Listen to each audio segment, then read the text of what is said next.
Shabbat Shalom Shabbat Shalom a todos y bueno, bienvenidos a un nuevo estudio de nuestra comunidad Benay Adon Olam Gilat Baum.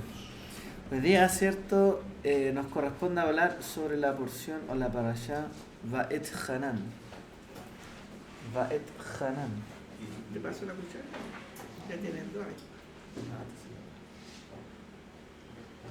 Claro, significa supliqué, imploré.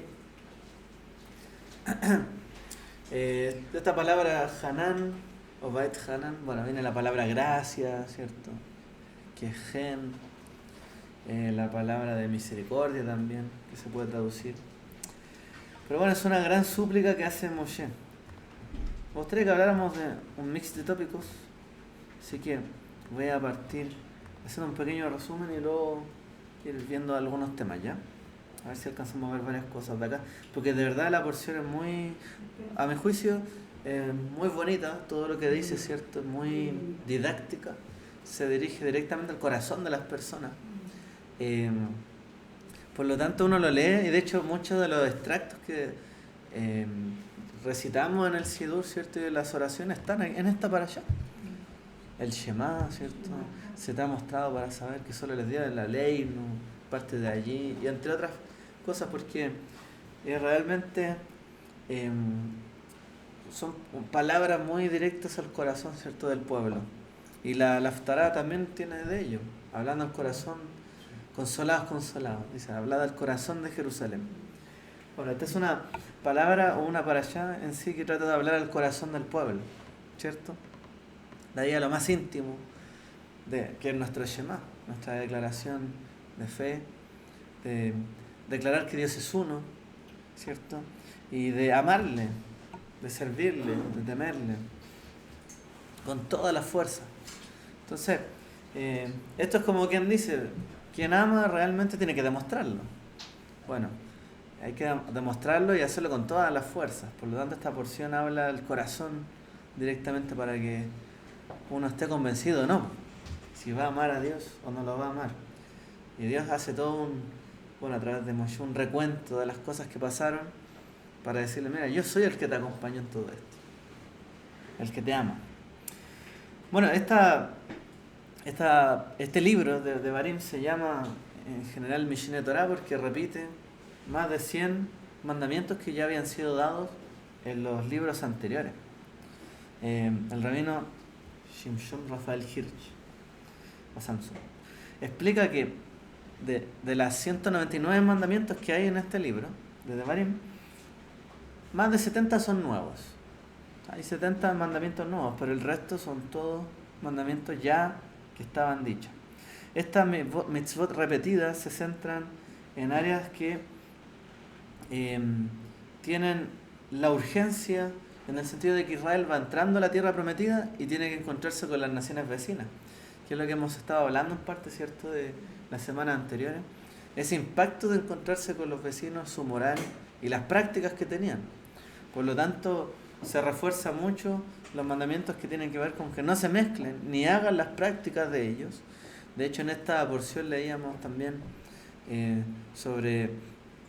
bastante sobre el profeta de ellos hacen sus dioses, el artífice elabora. Hay una advertencia que le dice, no me equivoco usted, también contra la idolatría, etcétera, pero está muy enfocado en esto, ¿ya? Se prohíbe la idolatría de muchas formas.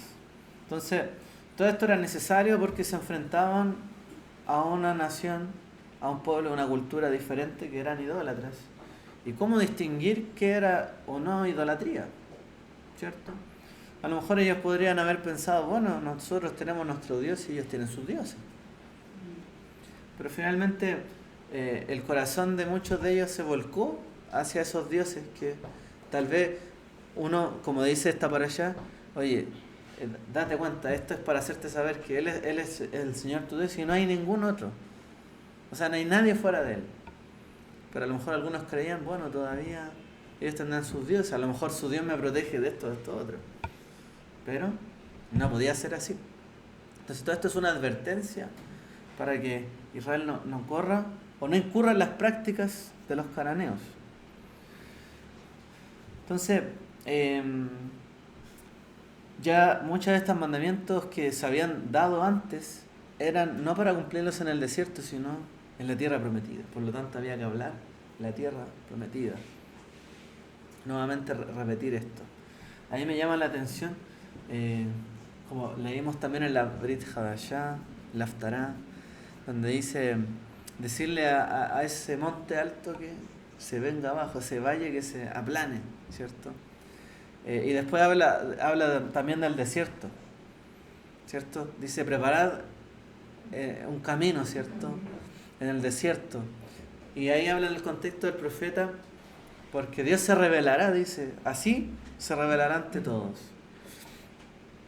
Lamentablemente podemos ver, ¿cierto?, que muchos montes se levantaron para el pueblo, que esto se reflejaba precisamente en altares, ¿cierto?, paganos, que finalmente para ellos no les permitía ver a Dios. A lo mejor muchos se hundieron, ¿cierto?, o habían zonas bajas donde quizás hicieron cosas indebidas. El punto que habla ahí, el desierto, tiene lo que hoy día nosotros también sabemos. Hoy día, ¿dónde se ponen los centros astronómicos, los telescopios? En el desierto. Porque hay mejor forma de visualizar el cielo, ¿cierto? Por lo tanto, aquí también el profeta habla de eso. O sea, dice, preparad un camino al desierto, que se allanen los montes, que todo lugar sea aplanado en el fondo, porque así podemos visualizar mucho más fácil lo que hay, ¿cierto?, en nuestro alrededor. O visualizar a Dios, hablaban ellos. Y ya sabemos lo mismo. Entonces, todo esto nos habla de que no tiene que haber una interrupción en nuestro conocimiento de Dios y en nuestra búsqueda hacia Él, en cómo le miramos. Obviamente, todas estas prácticas de los pueblos cananeos eran una interrupción para el corazón de los hijos de Israel y el poder conocer a Dios y poder ir en el fondo en una relación más cercana. Bueno, pero toda esta porción parte donde Moshe imploraba ingresar en la tierra de Canaán, la tierra prometida. Moshe imploró muchas veces y no lo consiguió, hasta que el Eterno le dijo: Rablach, suficiente para ti, se acabó, no me claves más. Y ahí entra todo un mar de comentarios, ¿cierto?, de los sabios, por qué él le dijo esto, si se enojó o no. En realidad, me gusta ese que dice, es que si lo hubiese pedido una vez más, el Eterno hubiese tenido que ceder y haberle dejado entrar. Entonces le dijo, no puedo hacerlo. Pero así parte nuestra porción. Entonces, luego de esto, Moshe empieza todo este camino del discurso, ¿cierto?, mostrando cuál era el plan del Eterno para ellos y para sus hijos, frente también a las naciones. Moshe habla sobre la lealtad hacia el Eterno y las consecuencias también que vendrían si no se cumplieran sus mandamientos. Y una y otra vez dice, para que oigan sus mandamientos, sus decretos, sus juicios, sus estatutos, una y otra vez. Bueno, se habla de las ciudades de refugio y hacia el final se enfatiza también, luego de la entrega de la Torá, que no se desviaran de ella ni a derecha ni a izquierda. Podríamos aplicar esto en la política, ¿no? No hay que desviarse ni a la derecha ni a la izquierda. Lo mejor, cierto, es seguir nuestro camino moral, ético que el Eterno nos ha planteado para nuestra vida. Que a veces podemos fanatizarnos a la derecha o a la izquierda, pero, como dicen los sabios, a veces el camino del medio es el más sensato, es el más sabio. Bueno, más que nada es estar centrado, ¿cierto?, en lo que el Eterno nos envió y no desviarnos ni a un lado ni al otro. Por lo tanto, no hay que impregnarse de otras ideologías en el fondo, si ya tenemos nuestra propia creencia, doctrina, en la cual hay que profundizar en vez de cotejar otras, ¿cierto?, y finalmente alejarse o desviarse a derecha o a izquierda. Y claro, y viene hacia el final de esta parashá el Shema. Pero también, más adelante, Moshe le advierte al pueblo sobre los peligros de la prosperidad. les ordena guardar los mandamientos y recordar que salieron de Egipto. De hecho, si se fijan, cada vez que recitamos el Shema, ¿qué hacemos? Esto, ¿cierto? Cuando leemos el Shema y las bendiciones del Shema, todo es cumplir todos estos mandamientos. Nuevamente leer estas palabras, escucharlas, recordar que fuimos esclavos en Egipto, cómo nos sacó con mano poderosa. Todo eso está dentro del Shema que se declara diariamente, porque quedó como algo permanente. Si se fijan, tampoco es que dice ahí, declararás estas palabras, a ver, sí dice de día y de noche, ¿cierto? Pero todo el compilado, me refiero, que tenemos nosotros del Shema, se fue construyendo por estos pasajes, que decía, y recuerda que pasó esto. Entonces todo eso se agregó en la declaración del Shema. Bueno, y siempre les advierte de que no se mezclen con las otras naciones porque son un pueblo escogido, diferente, apartado. ¿Sí? Esa fue la pregunta. Sí. Ajá. Yo creo que la gente se la ha hecho. ¿Sí? Aarón tuvo 2 fallas Ya. y fue perdonado.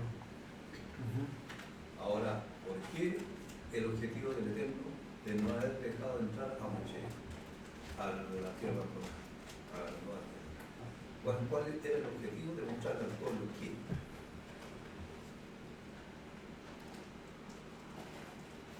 Bueno, el Eterno ya había dicho que no iba a entrar, ¿cierto?, por haber desobedecido, que solo iban a entrar 2 personas de aquella generación. Y en el fondo, a ver, en términos simples uno entiende frente a todo esto que nadie está exento de la justicia de Dios y de sus designios. Nadie, ni siquiera el elegido de Dios. Que uno podría decir, no, él es el escogido, el que siempre lo va a tratar preferencialmente. No, de hecho, vemos al mismo Mesías, a Yeshua, el escogido de Dios, no siendo tratado con cariño en la tierra, ¿cierto?, de los vivientes, sino haber padecido. Entonces, no por alguien ser escogido o elegido significa que no va a sufrir alguna desdicha en este mundo, sino al contrario, les es como permitido sufrir también para ver la benevolencia de Dios. Porque si bien Moshe no entró físicamente, también la iba a heredar, ¿cierto?, más adelante. Ahora la diferencia, por ejemplo, entre él y Mashiach fue que él desobedeció al Eterno. Todo partió cuando el Eterno lo mandó que le hablara a la roca para que diera agua, pero él, como estaba discutiendo con el pueblo, él no le habló a la roca, sino que como estaba airado, pescó la vara, le pegó y salió agua.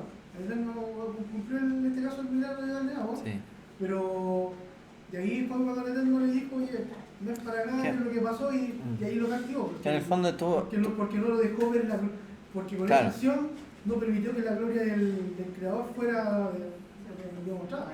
Sí, eso es lo que dice textualmente, y añado a eso que aun cuando Moshe no hizo lo que el Eterno le ordenó, igual salió agua de la roca. Porque no lo dejó más, porque no lo podía dejar más, porque él era el orín del pueblo ante el pueblo. Exacto, entonces el Eterno le dio también su paga en el fondo, él es justo. Si él le pidió algo, se lo cumplió, pero como no lo hizo de la forma en que lo pidió, pues tampoco cumplió quizás el Eterno la forma en que quería que él entrara a la tierra prometida, y no solamente sus huesos. He leído algunos comentarios muy interesantes a ese respecto. ¿Ya? Y es que para algunos comentaristas Moshe representa la Torá misma, y que la Torá enseña de que la Torá es un ayo para conocer al Mesías Yeshua, es decir, es el camino para que podamos distinguir al Mesías. Y Josué o Yehoshua, como se escribía anteriormente, toma al pueblo de Israel y lo lleva a la tierra prometida, que de alguna manera representa el reino de Dios. Entonces, de manera simbólica, Moshe representa la Torá, ¿no es cierto?, que nos revela al Mesías, y es el Mesías el que nos lleva definitivamente al reino del cielo, a la vida eterna. No es la Torá en sí mismo, sino que es la Torá con decía que se cumple el plan divino.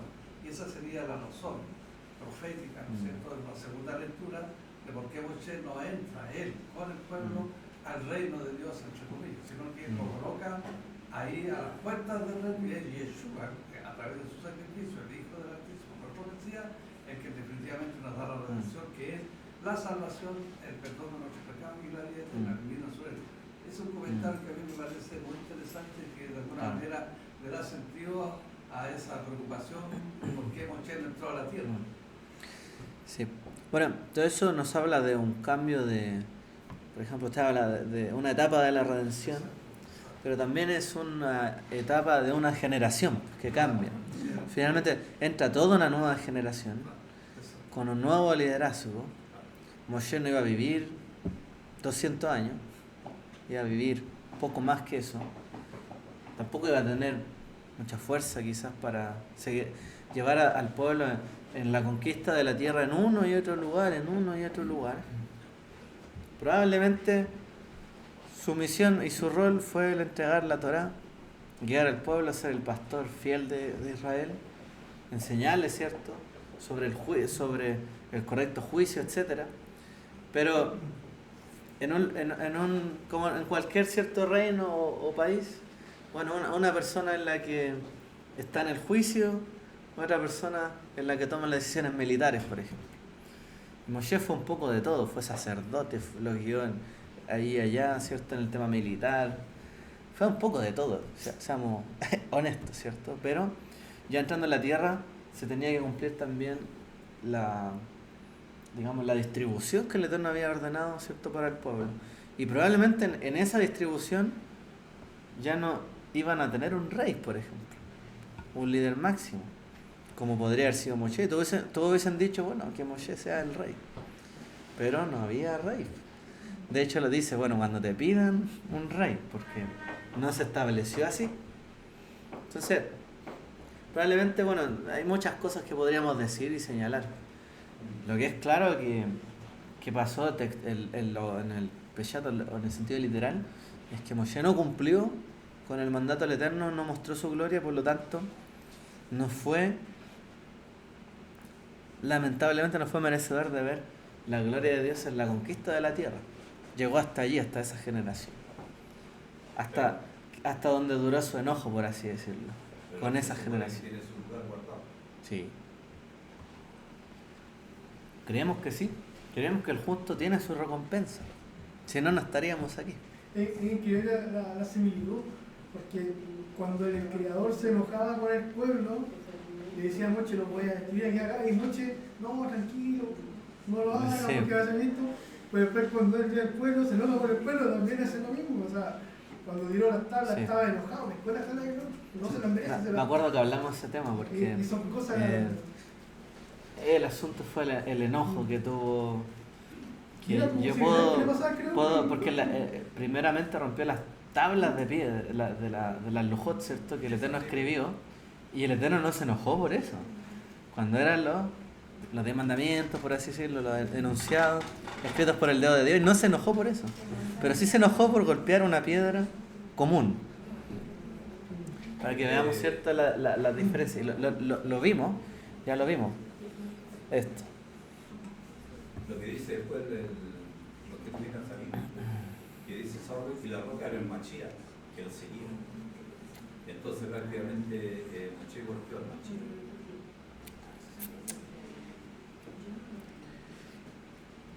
Claro. Ahí no recuerdo bien porque es un midrash al que se hace referencia ahí. Que lo seguía. Sí. Bueno, avancemos porque todavía ni siquiera hablamos del tema. Pero nos gusta conversar de la parashá, sí, ese es el tema. Bueno, todos creemos, ¿cierto?, que la oración tiene poder, por supuesto. La gente que se le habla de Dios por primera vez, se le insta, ¿cierto?, a tener una oración profunda, sincera. Y bueno, orar, pedir la oración, recibir oraciones, nos ayuda no solamente espiritualmente, mucha gente físicamente, porque la gente recibe sanidad, respuesta. A veces uno tiene una necesidad y el Eterno nos permite cumplirla. Y el estar pendiente de esa necesidad y de que el Eterno es quien nos da esa necesidad y nos provee, es algo muy importante. Bueno, sin embargo, también muchas veces quedamos insatisfechos sin respuesta. A veces queremos evitar algún desastre, alguna situación, una tragedia, pero ocurre igualmente. Entonces todos nos enfrentamos a este tema de las oraciones sin respuesta, donde aparentemente muchas veces somos ignorados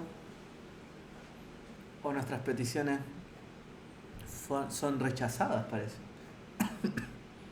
Bueno, en realidad esto genera nuestras crisis de fe, cuando tenemos tal necesidad o tal grande necesidad en cierto momento en la vida y esta no se cumple o se redirige, ¿cierto?, la situación a algo peor que no lo esperábamos.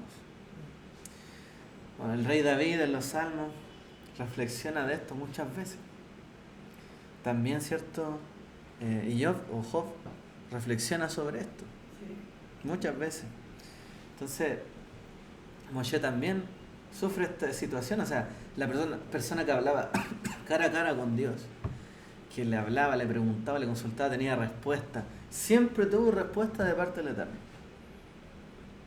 Desde el primer momento en que lo llamó, ven para acá y le habló. O sea, nunca fue una relación de omisiones, siempre le habló, siempre se dirigió a Moshe. De hecho, fue Moshe el que se resistió, ¿cierto?, en esto que el Eterno le hablaba a él, en dirigirlo hacia el pueblo. Él tuvo cierta resistencia, pero siempre el Eterno le habló. Pero aquí el Eterno no le habló, no le contestó sobre ese tema específico que estaba pidiendo. Entonces el Eterno le ordena dejar de plantearle este asunto, porque no lo va a conceder. Y esta negativa, ¿cierto?, de parte del Eterno en responder esta oración de Moshe es definitiva, o sea, no hay vuelta atrás.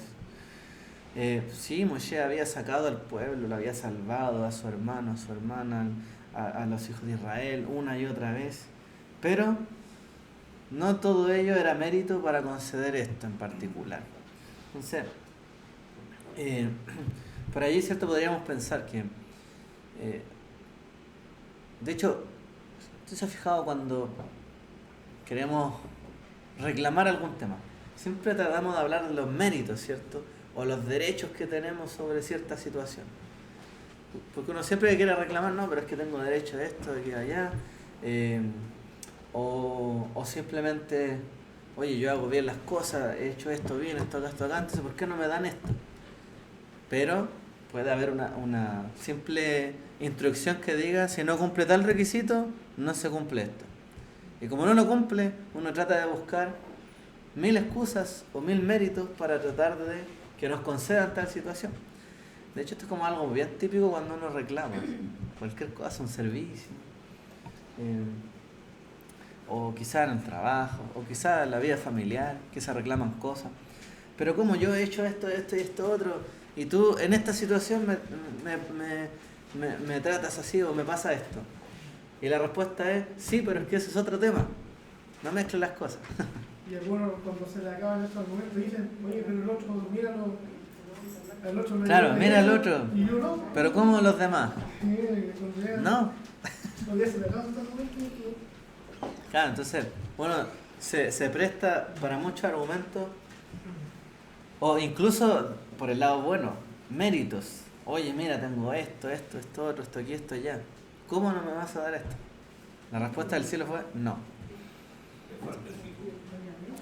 Ni pituto servía aquí, ni pituto.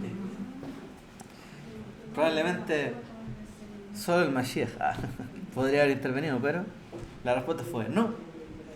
Entonces, esta negativa obviamente es algo complejo. Por eso dijeron los sabios en el Talmud, el prisionero mismo no puede liberarse por sí solo de su propio confinamiento. Es decir, si yo estoy condenado a algo y quiero tratar de salir de aquello, no puedo salir por mí mismo. Alguien tiene que venir a ayudarme. En este caso, no había un argumento que lo ayudara, no había una ley que lo ayudara, no había nada, simplemente estaba, por así decirlo, condenado a esta situación. Bueno, Moshe no iba a guiar al pueblo en la tierra prometida, su tiempo había quedado hasta allí y esta oración iba a quedar para siempre sin responder. Bueno, la respuesta era no, pero sin cumplirse. Por lo tanto, obviamente hay cierta tristeza, hay cierta pena en esto. Por ejemplo, cuando Yeshua también, ¿cierto?, está en sus últimos momentos, antes, ¿cierto?, de entregarse, él también va a la montaña y le pide a sus discípulos, oye, vamos a orar, ¿cierto? Quería que fueran a orar con ellos, pero se quedaron dormidos, algunos, ¿se acuerdan? Necesitaba cierto apoyo, cierta oración respondida, estaba angustiado probablemente por todo lo que iba a venir y que sabía que venía. Y también probablemente sabía que la respuesta iba a ser, ¿puedo pasar de mí esta copa? No. ¿Cierto? Entonces, él necesitó, por así decirlo, el apoyo de estos discípulos que eran sus amigos prácticamente. Pero algunos se quedaron dormidos. Moshe, ¿quién tenía? A lo mejor a Aarón, ya no estaba. Tenía a Miriam, ya no estaba. ¿Quién le quedaba a lo mejor? El pueblo. Y Yehoshua, que era su fiel seguidor. Que en el fondo, lo único que le podía pedir a Yehoshua no es como, apóyame a orar por esta situación ante el Eterno. Ni siquiera estaban sus hijos ahí, o sea, ni siquiera... Claro, ni siquiera estaban sus hijos. La única situación que él podía hacer con Yehoshua era verlo y mirarlo y decir, en realidad, él es el que tiene que seguir con esto. No queda otro camino. Entonces, más que pedirle un apoyo a alguien cercano, solo le restaba a él darle su apoyo al que venía después de él, que era Yehoshua. Bueno, a lo largo, por supuesto, de muchos comentarios y razones de por qué fue rechazado tan tajantemente, es esto que les menciono. Una idea que se nos plantea es que ya llegó el momento de Yehoshua. Hay tiempo para todo. Había un tiempo para Moshe y ahora hay un tiempo para Yehoshua. Y así es la cosa. Uno tiene su momento, su tiempo y el día siguiente ya no lo tiene. ¿Cierto? Por ejemplo, mi papá se jubiló hace poquito. Estaba en su época de trabajo y ya se acabó esa época. No tenía su libro también. Al parecer no los vemos cercanos. Y eso lo que yo encuentro raro algunas veces que no está sus dos hijos, Gerson y Eleazar, y tampoco aparece su esposa. Al parecer ese núcleo familiar de él estaba como un poco ajeno a toda la misión y el rol que hacía Moshe. No aparece el sacerdote Eleazar y el otro sacerdote Itamar. Los hijos de Aarón tampoco. No. Yo siempre como que su familia aparece un poco al margen. Precisamente también como para darle mayor relevancia a Moshe y que nunca mezcló las cosas con su familia, de heredar temas, ¿no? Nunca hizo... Siempre trabajó por el bien que el Eterno le encomendó y no por el bien de sí mismo o de su familia, por así decirlo. En ese caso fue todo un mayordomo de la casa de Dios, más que quizás de su propia casa o familia, que se haya enfocado solo en eso. Pero bueno, quizás por eso hay como una diferencia, no se mezclaron las casas, por así decirlo.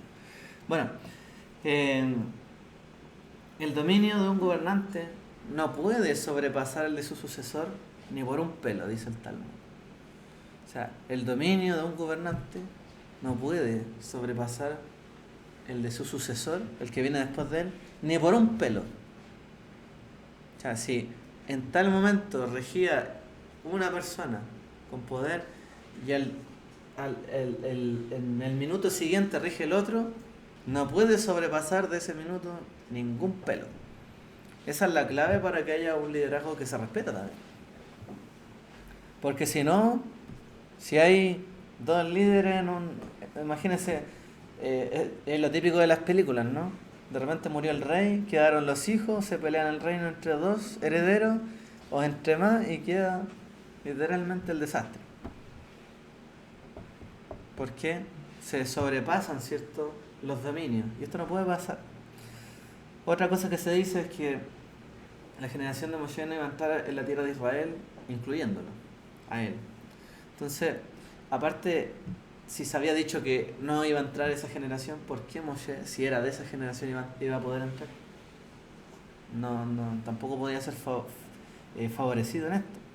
Y otros dicen que Moshe se aparecería a la nueva generación en una figura sobrenatural. Otros comentaristas. Una especie de Mesías que iba a guiarlos, ¿cierto?, y a sus líderes el día de mañana, que es la figura que entendemos como el Mesías. Yo creo, More, que también puede haber sido que Moshe volvió por la culpa del pueblo también. Arrastró todo eso. La culpa del pueblo. Por la culpa del pueblo. Sí, pues. Es que el pueblo lo hizo enojar. Y él cayó en esa trampa. Se enojó también. Aquí en esta playa lo dice, por culpa de ustedes. Sí. Porque le pusieron un tropiezo. Y finalmente él cayó en el tropiezo porque se enojó. No sé, creo que hemos hablado de esto, pero sí, el gran problema de cuando a mí me van a hacer daño es si yo reacciono de una mala forma, donde finalmente devuelva también otro daño. Porque yo también estoy dañando y estoy cometiendo una falta. Si alguien me quiere enojar y hacerme enojar y lo logra, gano. Porque yo también voy a perder algo. Si finalmente esa persona quiere ponerme un tropiezo para que yo caiga en alguna acción mala y él justificar la suya. Pero el enojo es enojo, o sea, no es malo enojarse. De hecho, claro. No, dice que dice airado, pero no leguéis. O sea, te voy a enojar, sí te voy a enojar, pero no tenéis que actuar con el enojo, sino que tenéis que, Con la ira. tenéis que actuar de una forma Sí, prudente. sí, es lo más Porque, óptimo. o sea, porque decimos nosotros, o sea, el mismo texto se enojó, ¿cuántas Sí. veces se enojó? Sí. Pero no cometió el... El Logoín dice que el que se enoja primero es el que permite. Sí, Por lo general es así. es verdad. Bueno, yo tuve una situación esta semana de enojo que igual me trajo como un par de repercusiones por haberme enojado. Pero me enojé porque me molestaron. Me encontraron. Pero bueno, finalmente que me enojé, les corté el teléfono a mandar a la punta del cerro. Y después, pero más lo que me molestaban en todos los correos, como que hacíamos mal el trabajo, recalcando todo y era como, bueno. Pero bueno, de repente uno, a veces es bueno callar, guardarse las cosas, pero también a veces es bueno hablar, si no, bueno. El punto es uno no caer, ¿cierto?, en falta. Yo por lo menos después de eso, y que me mandaban tantas cosas y era como a decir, pero ¿cómo no han visto esto hasta acá? Y así como... O sea, claro, empezaron a sacarme muchos temas, como para tratar de dejarme mal, por el fondo, como yo le había dado la corta. Pero al final, ¿qué hice? Hice todo, mi trabajo. Hice todo de la mejor manera posible. Y me empezaron a cuestionar todo. Y yo empecé a contestar todo y a mandar todos los respaldos, lo que había hecho. Pero me insistían y así como... Ya tuve que pedir ayuda. Dije, oye, mira, están echándome al gente general de acá, de allá. Y dije, si el tema... Ya como que yo ya le di la vuelta a la página. Pero... No sé. Por lo menos dejé el aviso porque estaban claramente empezando a hacerme como... no, como tratar de dejarnos mal, o sea, ya era una cosa personal y se notaba, entonces a veces mejor haber podido reaccionar de otra forma. Mi jefe igual me dijo, oye, mira, para otra ocasión que pase algo así, mejor podrías decirle, oye, mira, si tú estás molesto o tal situación, ¿sabes qué? Llámame en otro momento, pero así no podríamos hablar. Como que me dijo que no respondiera tan duro, en el fondo, que yo haya sido un poquito más inteligente y haberles dicho a ellos que estaban enojados o reaccionando mal. Y yo haber quedado como que reaccioné bien. Pero bueno, esos consejos uno los tiene que tomar. Sí, todo sirve. Cuando pasan las cosas, Hay que aprender. Entonces, lo último.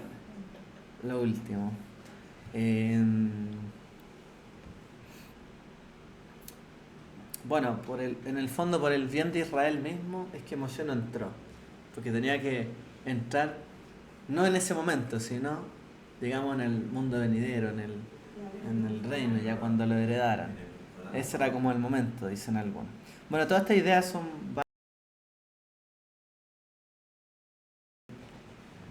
frente a una situación que vemos ahí un poco injusta.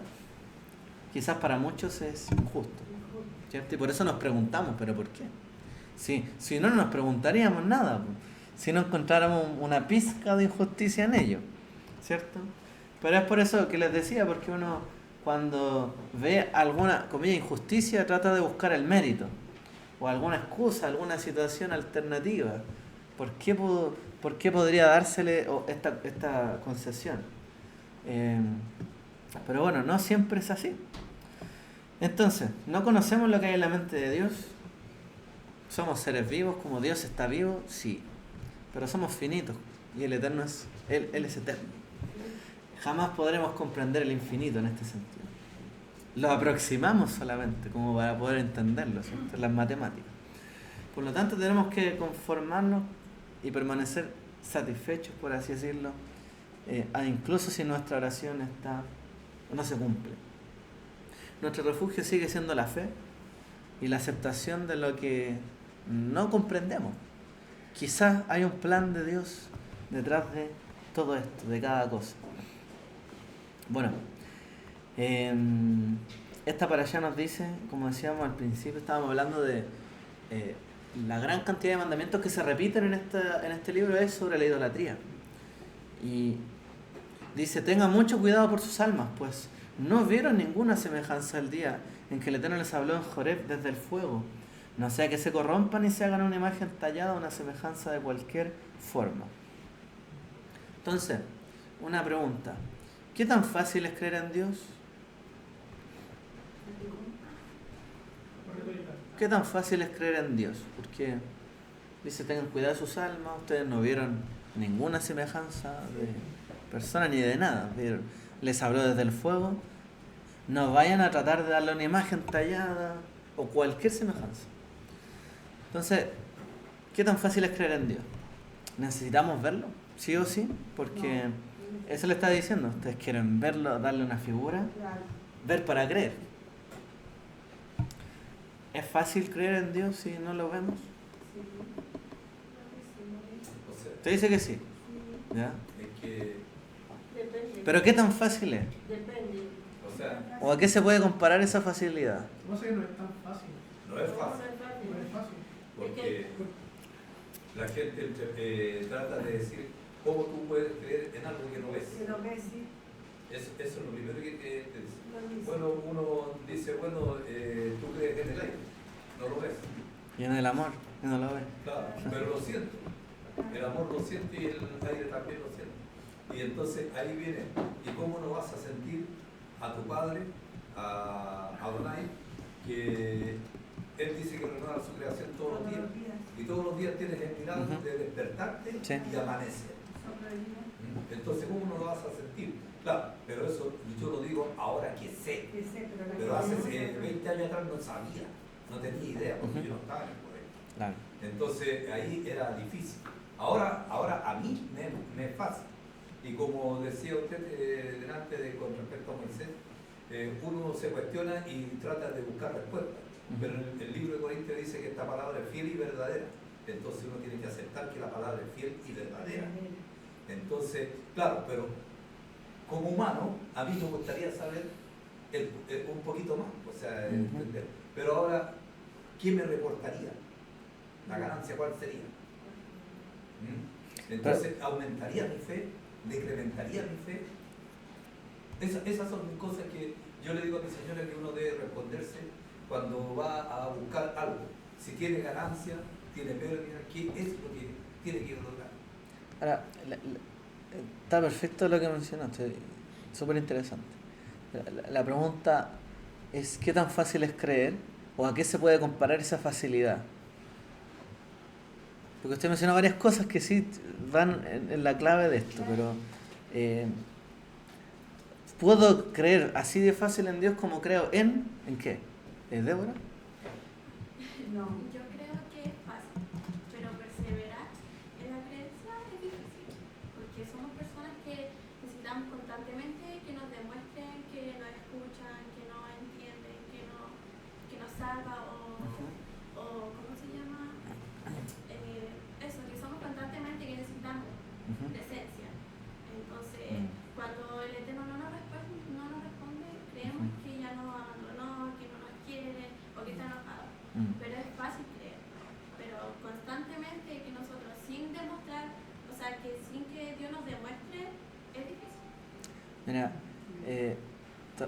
tomándome de eso para avanzar en el tema, que dicen, ¿qué tan fácil es creer en Dios? Tan fácil como creer en uno mismo. ¿Y es tan fácil creer en uno mismo? Y a veces hay. Lo que pasa es que yo cuando escuchaba eso, yo pensaba, o sea, para poder creer hay que conocer. Y hay que Por ejemplo, ¿qué tan fácil es creer, por ejemplo, para la nueva generación? La nueva generación, si no estamos hablando aquí que Moche está dando un discurso a la nueva generación, por eso está recordando toda la Torá, porque esta generación no la vivió. Ellos no vivieron todo lo que pasó, estamos hablando de jóvenes de 20 años en adelante. Sí. Lo que pasó allá, la idolatría, lo que vieron los padres, ¿no? Pero sí tenían, por ejemplo, el ministerio, tenían el Mizcán, donde se hacían, en este caso, sacrificios, donde había Testimonio. un testimonio de algo que actuaba. Estaba el testimonio del Eterno ahí. Y ellos creían porque lo estaban viendo. Está perfecto, pero y nosotros en estos momentos, por ejemplo, decimos, para poder creer hay que conocer, y conocer viene en este caso de estudiar, ¿no? De leer la escritura, de darse el tiempo de decir, yo sé que esto habla de verdad, ¿cachai? Y después cuando ves esas acciones en tu vida, y cuando ves cosas que pasan que salen del control normal, tú ves que el Eterno está contigo. pero es eso. Porque Como tú ves, pero como tú ves en tu vida que ocurren cosas donde detrás de eso tiene que estar Dios, tú sabes y crees que está Él, es así de fácil. Porque tú dices, en tal circunstancia yo voy a orar y voy a creer en Él, en mi oración, tú crees que existe Dios y está ahí. Si tú dices, en tal situación adversa, Dios está obrando, ahí está Dios. Es tan simple como eso. La fe, como dice el Mijael, o sea, la fe, la monada sin obra es muerta. O sea, si yo puedo creer, digo que creo, pero si no hago las obras. Está bien, pero no vamos al punto de. Es tan simplemente como el Eterno le dice: mira, tengan cuidado con sus almas, ustedes no vieron ninguna semejanza, de nada, no hagan ninguna imagen, no se corrompan. Entonces, hoy día que no vieron todo eso, como dices tú, ¿qué tan fácil es creer en Dios? Si yo no vi todo eso, no tengo testimonio, etc. Que necesito avanzar. Entonces, es tan fácil como creer en uno mismo. Yo creo que existo yo, ¿o no? Y si existo yo, es porque alguien me puso acá. Existe Dios. Si yo soy consciente de mí mismo, también tengo que ser consciente de que hay un Dios. Eso es todo. No hay dentro del judaísmo, en este sentido, o en estos pasajes, ninguna profundidad de esta religiosidad hoy día de oriental, que es como, si miras profundamente en tu interior, entonces encontrarás la verdad y ahí vas a ver si crees o no. Porque lo que hacen algunos es decir, oye, busca profundamente en ti, en tu interior, medita, hazte mantra, hazte cosas aquí como para ver si crees o no. La Torá no ordena las cosas de esta forma, simplemente tú estás hoy día de pie aquí frente a mí porque pasaron todas estas cosas, tienes que creer en esto. Yo te saqué de ahí, yo soy tu Dios, etc. Entonces, el hecho de que estás acá es porque Dios existe y te trajo hasta este lugar. Es lo mismo para nosotros. A lo mejor no me sacó de Egipto, pero me trajo aquí a la vida, estoy acá, y tanto como que estoy acá, es que Él está aquí, tengo que creer en Él como yo creo que también existo. Una cosa así. Y la Torá no redunda, la Torá al menos, los profetas sí, otros textos, pero en este caso no redunda más. La postura de la Torá es así de simple. No, no es que haya una voz interior que te va a decir el camino. No, dice, cree en el Señor tu Dios. Punto. Hay que aferrarse a esta creencia que es real, así como yo soy real, Dios es real. Dentro de las cosas que uno ve como experiencia, yo creo que no hay que ver. Hay que salir a la calle y conversar con la gente. Mi señor y yo lo hicimos, pero lo hicimos en la calle, lo hicimos en un hospital. Íbamos a ver a la gente y orábamos por ellos, los que nos permitían y los que no. Y la respuesta es, la mayoría de las veces es, no, yo tengo mi creencia, no, yo creo en Dios a mi manera. Y algunos decían, no hay problema, toda oración es buena, así que oren. Entonces, eso de toda oración, a mí me sonaba como a cualquier cosa. Me da lo mismo, o sea, hágalo y no lo va a poner nada más. Entonces, hay una falta de fe. Y cuando usted ve en la calle, por ejemplo, ve a alguien con parlante y todas esas cuestiones que está hablando de Dios, no ve a nadie al lado. Usted no está ni ahí, la gente pasa, ¿no? Y por último, si alguien se para, la gente de al lado la mira y dice, ese está mal. Entonces, en este instante, hoy día yo, para mí, pensar que creer en Dios es fácil, no es fácil. Está influido por la sociedad. Ahora, difiero desde el punto de vista de la Torá. Está bien, yo entiendo su punto. Hoy día en la sociedad está difícil, el tema de la fe no se inculca para nada, y por ese lado, perfecto. Pero desde el punto de vista de la Torá no es difícil. Desde el punto de vista de Porque la Torá dice, estas palabras no están allá en el cielo ni en el otro lado del mar, está aquí en tu boca, en tu corazón, punto. O sea, es fácil para ti, sigue este camino, créelo, porque así como lo señala la Escritura, se va a cumplir. Y eso es lo que nos promete la Torá, algo fácil y sencillo, simple. Guíate por esto, va a pasar esto. No te guías por esto, te va a pasar esto otro. Es tan simple. No da demasiadas vueltas en la profundidad espiritual de conocer a Dios, que conócelo un poco más y te va a bendecir un poco más. Haz esto, te va a pasar esto. Es simple. Porque también no podemos plantear a un Dios tan complejo, que tenga 8 brazos y 8 poderes para hacer X cosas. La gente tiene que estudiar muchísimo como para entender la lógica de esas religiones. Este es un Dios que dice, como tú decías con las obras, haz esto, se cumple tal cosa. No hagas esto, no se cumple tal cosa. Es un Dios, tú crees en Él, crees en lo que te dijo, cúmplelo. Haz la obra y vas a ver el resultado. Entonces, esa es la facilidad que tiene o que plantea la Torá sobre el creer en Dios. De hecho, cuando se lo dice, la decisión es tuya, o sea, hagan esto, bendición. Y de hecho, esto lamentablemente es lo que el cristianismo se pierde. Porque es así de siempre. En la Escritura Dios dice, elige el bien y te va a ir bien, elige el mal, te va a ir mal. Elige la bendición, va a ser bendecido, elige la maldición, va a ser maldecido. Y este es el camino, y estos son los decretos, y esto es lo que hay que hacer, y esto es lo que no hay que hacer. Entonces, haz eso, te va a ir bien, haz esto otro, te va a ir mal. Es simple. Entonces, de repente esta fe que es tan etérea como en el aire, que hay que entrar en una profunda oración y ayuno de, no sé, tanto tiempo como para conocer a Dios y creer en Él, carece de esta facilidad que es lo que el Eterno buscó en todo el camino que se reveló al pueblo de Israel desde la salida de Egipto. Dios se manifestó haciendo un milagro, otra cosa, una acción y otra para que vieran y creyeran, y fuera fácil para ellos. Ver, creer, se acabó. Dios está ahí, está con Moshe. Vamos a rebelarnos todos contra Moshe, todos fulminados. Es simple, no hay mucha profundidad en esto. Si nos fijamos, es algo sencillo, que lamentablemente muchas veces somos las personas complicadas de obedecer las normas más sencillas y somos rebeldes contra esto.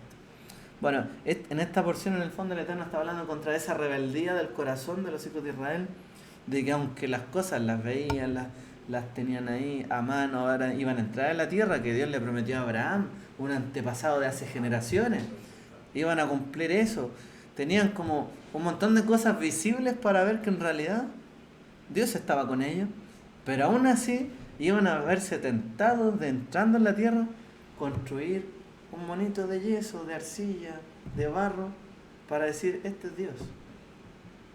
Entonces, ante esta ridiculez, por así decirlo, del pueblo, ante esta rebeldía constante del corazón del pueblo y de la persona como tal, Dios dice, esto es simple, hay que creer en Él y se acabó. Él es, yo soy el Señor tu Dios que te saqué de la tierra de Egipto.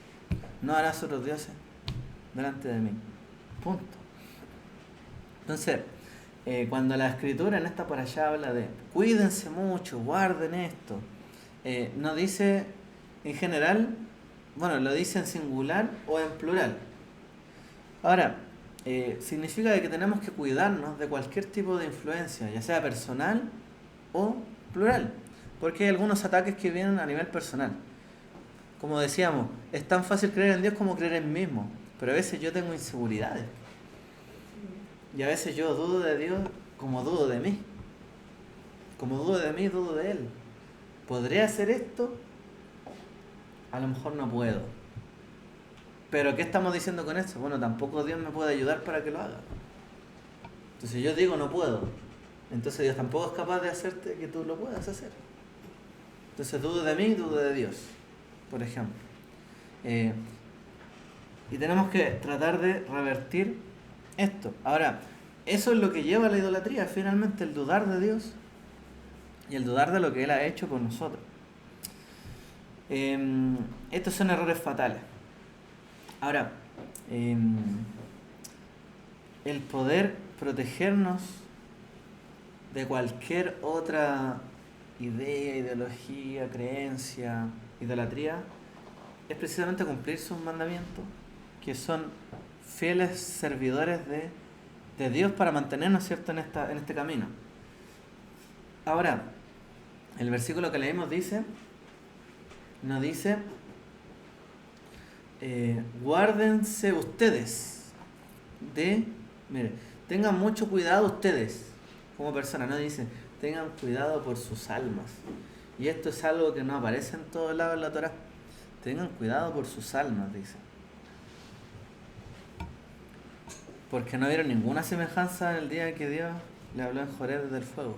Tengan cuidado por sus almas. Por eso dice la Escritura también en el Brit Hadashah, no tengan temor por los que matan el cuerpo, sino por los que matan el alma. Porque lo que está en juego son sus almas. Entonces, este es, de hecho, el único versículo en la Torá que advierte sobre esta palabra, las almas de las personas.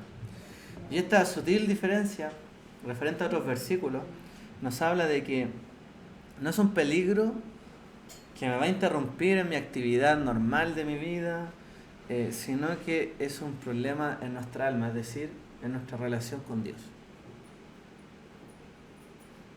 El problema de esto es que repercute en nuestra relación con Dios cuando le damos a Dios una semejanza de algo que no es, o sea, material o inmaterial.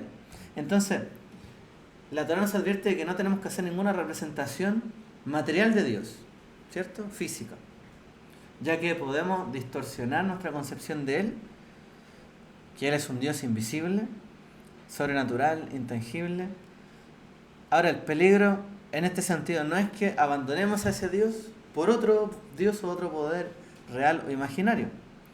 El peligro es que alteramos nuestra perspectiva de Dios. Y lo que está en juego en esta alteración es nuestra alma, es decir, nosotros mismos.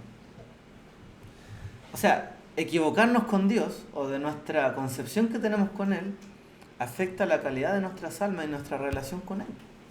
Nuestra creencia con Dios está intrínsecamente relacionada con nuestra alma. Por lo tanto, esta es nuestra verdadera, de hecho, individualidad, lo que nos hace diferente, nuestras almas.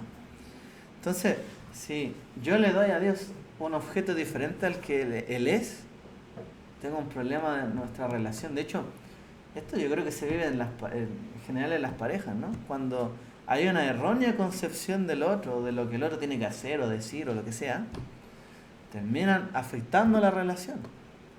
Porque uno cree que el otro tiene que hacer esto y esto otro, y el otro cree, no, ¿por qué tengo que hacer esto y esto otro? Y al final no funciona así, afecta a la relación. Equivocarse con el otro. Y en este caso, ese equivocarse con Dios afecta a nuestras almas. Darle una imagen material de lo que no es Él. Entonces, ¿qué pasa? Si vamos al extremo, ya, yo hago una imagen de Dios. Significa de que yo busco radicalmente o estoy apasionado como para que todas las cosas en mi vida tienen que ser materiales, tengo que poder verlas. Si no, no las creo. Y de hecho hay gente así, ¿por cierto? Que necesariamente para creer en algo, vivir algo, tiene que tener una figurita, algo así, algo tiene que tener. Entonces, hay gente que es muy material. No le cabe en la cabeza algo, aunque sea una cosa de creencia, de fe, no, tiene que tener algo. Ya. En esa visión del mundo de alguien tan materialista, no hay espacio para que algo no sea tangible, ni medible, ni manipulable. Porque todo lo que tiene medida o es material todo lo que es material se puede medir, se puede moldear, se puede palpar y se puede manipular de alguna forma. Pero a Dios no lo podemos ni manipular, ni cambiar, ni medir, porque es eterno, infinito y no puedo saber la magnitud de lo que es su plan o es Él. Por lo tanto, una persona tan materialista siempre no tolera ni da ningún espacio hacia la divinidad de Dios y esa fe. Por eso es que la gente cuando es muy materialista, no hay caso, o sea, no. Es muy difícil que crea en Dios a alguien tan materialista. Porque va a perseguir siempre lo material. No va a dejar un espacio para lo espiritual o, digamos, esto intangible que es Dios. No le da el espacio. Y tenemos que cuidarnos de esto. El problema es que el pueblo de Israel iba a ser materialista en construir ídolos. Y ya era como el materialismo extremo. O sea, ustedes no vieron en ningún momento que Dios tuviera figura humana, ni de animal, como para llegar y decir, este es Dios. Y darle una figura, o sea, están errando del todo. Entonces, es porque hay un problema en sus almas.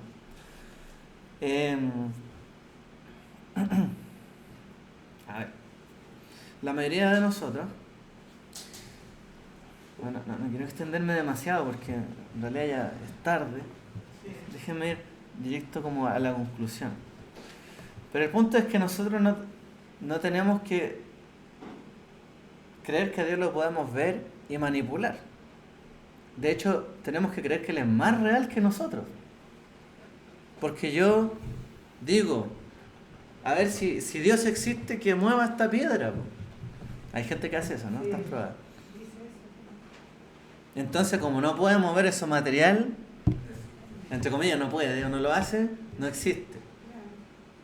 Por favor, o sea, si realmente Dios creó los cielos y la tierra, ¿cómo no va a poder mover una piedra? O sea, te puede dar vuelta a todo lo que existe y se acabó. O sea, tu vida deja de existir y se acabó. Entonces, hay gente que intenta adoptar una visión materialista que le hace daño a su vida, finalmente. De hecho, hay gente que siempre pide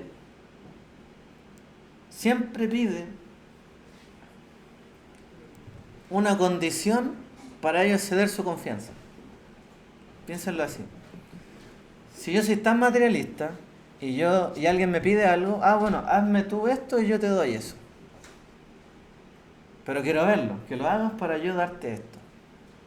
Entonces la gente tan materialista siempre pide condiciones y que se cumplan sus condiciones para ellos cumplir. El problema con esto es que no lo podemos hacer con Dios y Moshe lo supo bien. Moshe supo bien. No había nada que él pudiera hacer, ni entregar, ni orar, ni ofrendar para que Dios le dijera, sí, puedes entrar. No puedo yo condicionar a Dios de ninguna forma y con nada material. Pero hay gente que hace esto y vive de un materialismo. Quiere manipular su experiencia espiritual o su confianza. Ojo con esto. Ojo con esto. A veces se hace por un aprendizaje con los niños, ¿cierto? Yo te doy esto, cumple esto, yo te doy esto otro. Ya, uno va avanzando etapas, pero Cuando uno empieza a manipular la confianza de la gente a través del materialismo, esto es muy malo. Entonces, después terminamos, por ejemplo, en parejas que empiezan a manipularse. No, yo no hago eso si no haces esto otro. Entonces no hagamos nada. Y al final es como, ¿qué pasa con esas relaciones? Esto de ver para creer y ver y manipular para creer y hacer no es bueno. Afecta a nuestras almas porque afecta a nuestra relación con los demás. Entonces, así como Dios llena el mundo, se dice que el alma llena nuestro cuerpo. Dios ve, pero no es visto. Lo mismo ocurre con el alma. El alma ve, entiende, comprende en lo profundo, pero tampoco es visto. El alma nutre nuestro cuerpo. Así que tanto Dios como el alma son puros, concluyen. Ya, voy a finalizar para ya no extendernos más. Dice, la Torá no nos advierte contra ningún Dios rival. No es que exista un Dios que le rivalice en material y físico. No existe un Satanás gobernando las tinieblas que le haga el peso a Dios. Eso no existe. Eso viene del secretismo religioso de los persas. ¿Ya? No existe esa figura antagónica como con el mismo peso. Sí existe un enemigo, obviamente. Y que tenemos que entender que hay un enemigo de nuestras almas.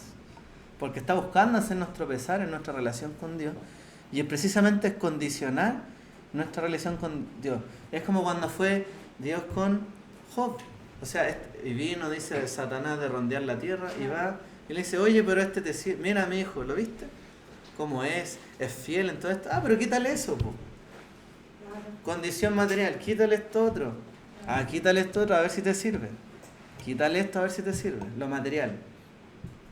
Entonces, finalmente, claro, el Eterno permitió quitarle todo lo material a Job para que se demostrara que realmente era fiel y le servía. Porque esa es la fe que el Eterno está buscando en nosotros. Más allá de lo material, más allá de que algo que yo quiera materializar, que Dios me tiene que cumplir esto y esto otro y esto otro para creer en Él, no puedo hacer eso, porque estoy distorsionando la imagen de Dios. Y para el pueblo de Israel era un mandamiento físico, no hacer una estatuilla, ni esto, es una imagen de otro Dios.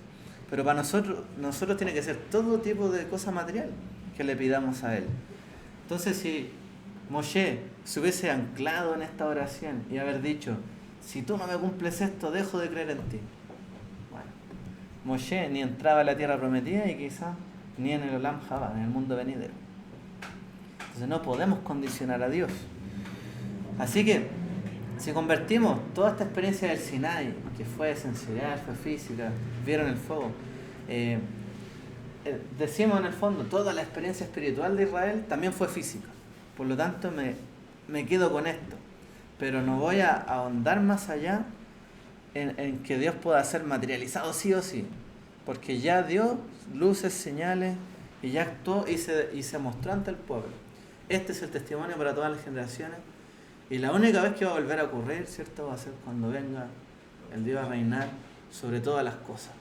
Donde todo ojo lo verá y todo declarará, pero ya ahí, claro, ¿qué es el problema? Algunos dicen, querrán arrepentirse en aquel entonces. Pero ¿cómo? Si tuvieron señal en esta vida y no creyeron. Pero cuando lo vean se van a arrepentir.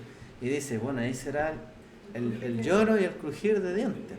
Porque ya no va a haber opción, o sea, si ya se materializó lo que ya todos sabemos, que existe Dios. Porque existimos nosotros, hay existencia. Bueno, esto quería reflexionar. Aparte, algo un poquito más profundo referente a este mandamiento de la idolatría de no construir otros dioses. Que el Eterno les bendiga a todos. Chao, chao.